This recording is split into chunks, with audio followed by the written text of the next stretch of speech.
also can hold true in one dispensation of time, and yet not hold true in another dispensation of time.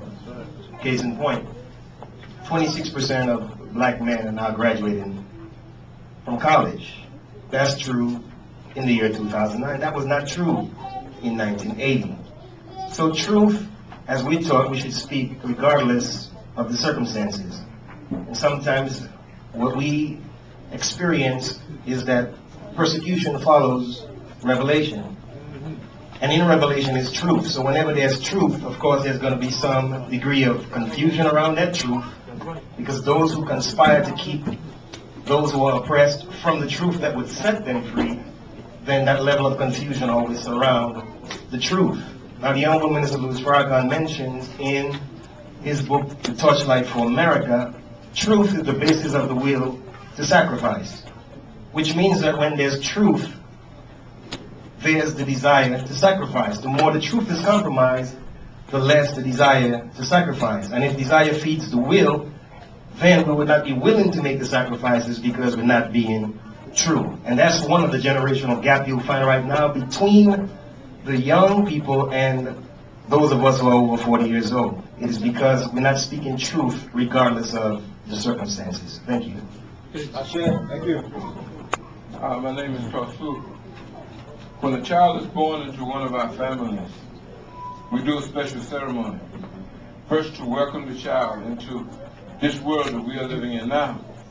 And then we search for knowledge about who the child is, where the child has come, what is the child's destiny, and how can we assist that child in developing his power and his destiny. When you talk about a spiritual system to deal with the quest for truth and spiritual development, that's where we start. When someone comes into the world, a new being, a new baby, we always ask the question, who is this child and why has this child come amongst us? And we seek to find out the truth and the nature of this child as a community, as it relates to the community, as it relates to the family, as it relates to the earth, as it relates to each other. Ashe.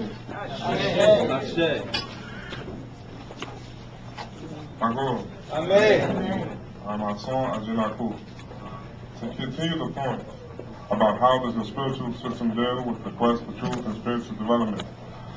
In African traditions, all the rituals that were established by our ancestors that guide a person into personhood from the early stages of life was for the purpose of creating a more integrated human being. So your socialization from an African perspective was one and the same as the spiritual development. All of the rituals that were done for African children in our communities were for the purpose of remembering a pact that we said that we had before we got to this place. When we talk about the concept of Ori, we're talking about developing the concept of your purpose and what your mission is and your highest potentialities.